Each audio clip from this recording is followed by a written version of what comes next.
Olá, hoje estou aqui com esse vídeo para explicar para vocês a matéria, né, que nós vamos estar aí trabalhando aí no primeiro ano, que é o Barroco, ok?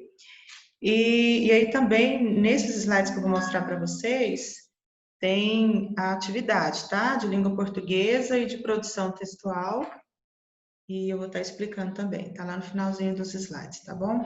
Vamos lá, então? Vou colocar aqui o primeiro slide para vocês, para a gente estar falando sobre o Barroco.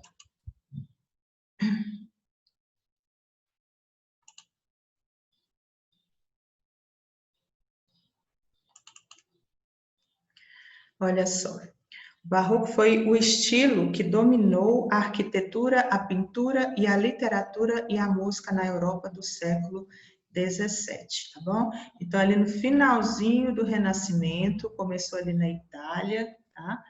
O Barroco é esse estilo que não só na literatura, tá? Vocês viram que ele foi para artes, foi para pintura, para música, tá? Então, é um estilo que influenciou toda o mundo na época. E aí ele veio também aqui para o Brasil, tá bom? As principais características do Barroco, a gente vê que é a arte rebuscada e exagerada, todo exagero, tá? Muito exagero. Quando vocês forem ver as pinturas, a arte, vocês vão ver, deixa eu abaixar um pouquinho aqui, vocês vão ver lá o tanto que a arte era exagerada, rebuscada, bagunçada, e isso aí também acontecia com a literatura, certo? Valorização do detalhe, tá? Os pormenores, os detalhes, bem detalhados mesmo, tá? Assim era a literatura e a toda a produção cultural da época. Dualismo e contradições, porque o barroco, o homem barroco, ele vivia aquela angústia entre o bem e o mal, né? Entre Deus e o diabo, o inferno e o céu. Então, assim, ele vivia esse dualismo, o homem barroco, porque eles estavam saindo da, da reforma protestante e ali estava começando a contra-reforma. Então, nesse período, o homem ainda estava muito confuso, né? Quem que ocupa o primeiro lugar? Né? É o antropocentrismo com o homem no centro, tá? Ou é o teocentrismo com Deus no centro? Então, o homem vivia essa divisão, entendeu? Esse dualismo. Por isso que uma das características do barroco é o dualismo e as contradições, ok? Obscuridade. Se vocês olharem também na arte barroca e nos textos, vocês vão ver assim, parece que o homem não quer se revelar, o texto não quer se revelar, então ele torna um pouco obscuro através da linguagem. Por isso que a gente fala que o barroco tem uma linguagem rebuscada, tá? Uma linguagem que ele não quer se mostrar totalmente. Ele quer se revelar para você, mas não totalmente. Então fica uma linguagem obscura, tá? Cheia de complexidade, sensualismo, tá? E no barroco literário, as duas formas que mais estiveram presentes foi aí o cultismo e o conceptismo, tá? Vou falar para vocês sobre elas. Olha só. Eu queria falar do conceptismo e do cultismo, mas depois eu volto lá.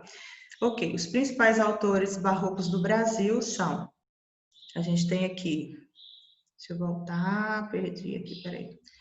É o Bento Teixeira, que foi com ele que começou o barroco aqui no Brasil, tá? Na verdade, o Brasil não tinha uma literatura barroca, mas ele tinha alguns traços da literatura barroca, porque ele ficava, herdando lá da Europa, né? Copiando da Europa, tá bom? Aí por isso que a gente pode falar que houve um barroco brasileiro, mas que de certa forma ficava copiando as ideias dos europeus. Então, o Bento Teixeira, com a prosopopeia, foi que iniciou o barroco no Brasil. A gente tem aqui o Gregório de Matos, que está em destaque, porque ele é o maior escritor aí do barroco, está considerado o maior da época. Opa, volta lá.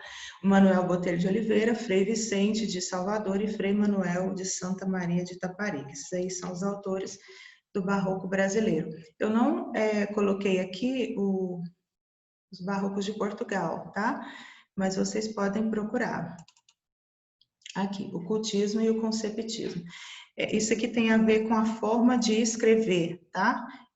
com a literatura, é o estilo literário. O estilo da época que eles escreviam era assim, ó.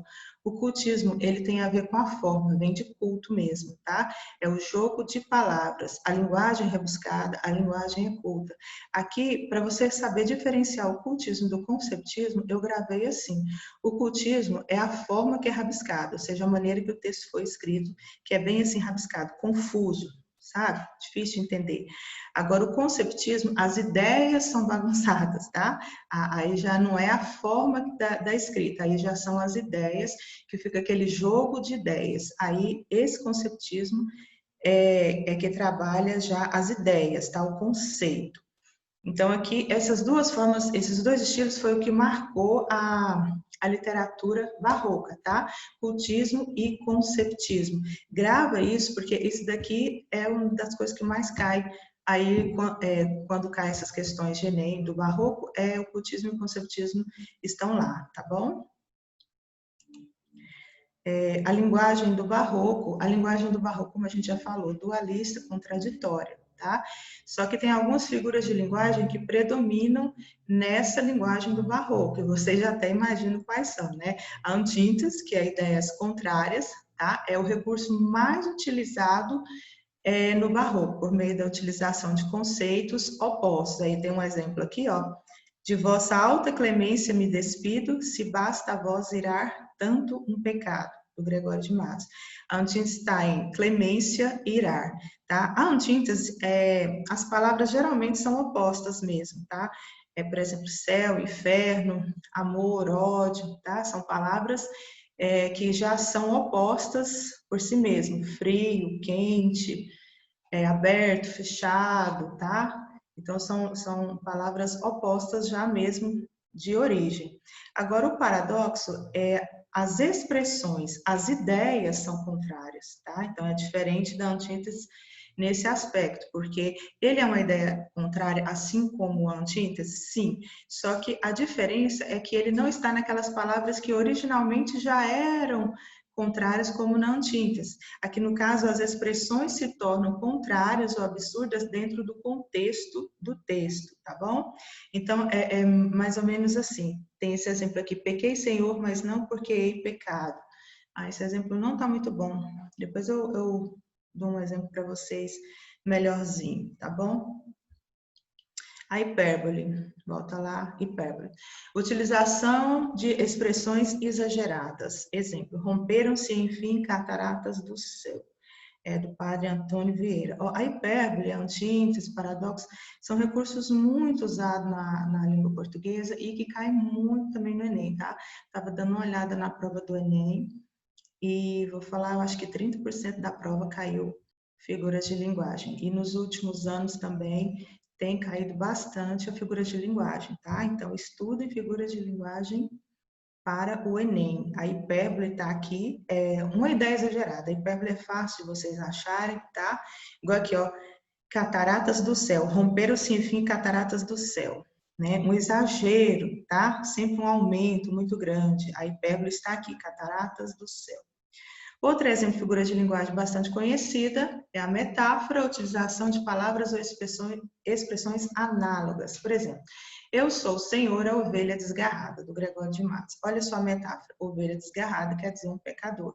Então, ovelha desgarrada é a figura que ele usa para transpor essa metáfora, e pecador é o significado da metáfora, ok? E anacoluto também, bastante usado. Ruptura na ordem lógica da frase. Exemplo, as délficas irmãs chamar não quero. Onde tem uma ruptura na lógica, você não entende direito, é como se a linguagem ficasse disruptiva, tem uma quebrada, tá? Na frase. A linguagem fica quebrada, a frase, ok? E aqui tem uma atividade, foi a atividade de português que eu passei para vocês aí, essa semana, essa é a primeira, tá? Essa é a aula 1. Tá aqui, pesquisar mais sobre o barroco. Aí tem o site do Toda Matéria, que é pesquisa mesmo, a página na web. tá? Aí tem as características do barroco, cultismo, conceptismo e o barroco no Brasil. Então, são 3 páginas da Hebe, todos no site do Toda Matéria, que eu coloquei os links aqui. Se vocês forem lá, vocês derem uma olhada, vocês vão aprender tudo, vão ficar craque no barroco, tá? Craques mesmo. Ok, aí tem um vídeo do professor Nosley também, Barroco no Brasil, coloquei o link. Para mim é um dos melhores vídeos, tá? E esse aqui que eu achei, esse cara, ele é amigo do professor Nosley, é 5 minutos sobre o barroco. Em 5 minutos ele fala sobre o barroco de maneira bem resumida. Então, para você que não gosta de ver vídeos aí longos, né, em 5 minutos ele fala, e fala bem sobre o barroco. Gostei muito desse vídeo aqui, desse cara, tá? Então, dá uma olhadinha lá também no YouTube que vocês vão aprender sobre o barroco. Aí, com o auxílio dessas pesquisas, vocês vão lá na atividade de português, tá? Da aula 1. Aí eu pedi para vocês fazerem uma pesquisa sobre a biografia do Gregório de Matos, Padre Antônio Vieira e Bento Teixeira, tá bom? Só para falar pouco mesmo, não precisa ser muita coisa não, falando quem foram eles, porque eles foram aí os representantes do Barroco no Brasil, ok? Atividade 2, depois de tudo que você estudou sobre o Barroco, elabora um pequeno mapa mental no seu caderno. Coloquei caderno aqui, mas pode ser na folha, que vocês depois vão ter que entregar essas atividades, né? Então, pode ser na folha, tá? Ou pode ser também na folha do caderno, se ela destacar, tá? Porque vocês vão ter que entregar, tá bom? Coloca cabeçalho, tudo bonitinho, coloca atividade 1, atividade 2, atividade 3, tá? Vocês vão ter que entregar essas atividades mensalmente agora, tá bom? Então aí, olha aqui o barroco.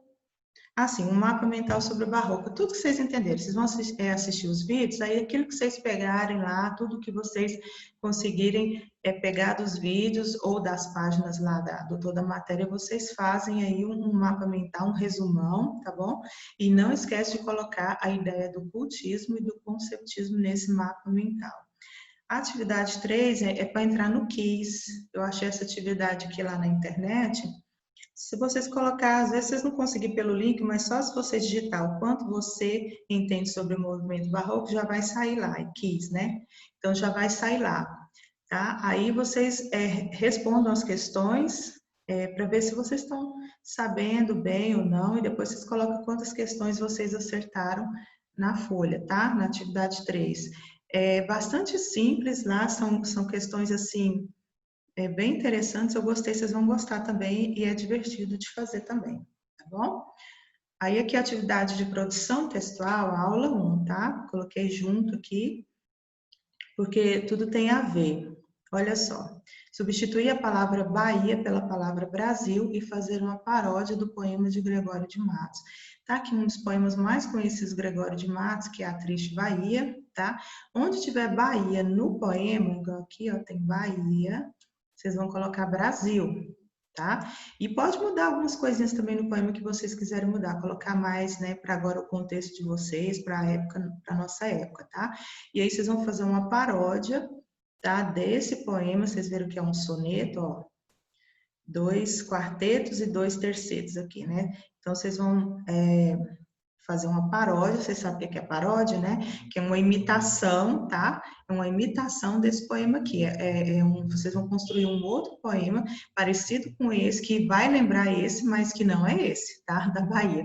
E aí esse poema, ele pode ser crítico, ele pode ser com sentido de humor, também isso aí vai depender da criatividade de vocês, tá bom? É só fazer uma paródia desse poema aqui, colocando a palavra Brasil aonde está a palavra Bahia. Ok? Eu espero que vocês tenham entendido bem, tá? Eu vou estar enviando esse vídeo para vocês.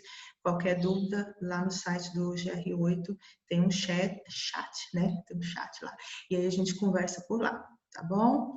Fiquem com Deus. Beijo.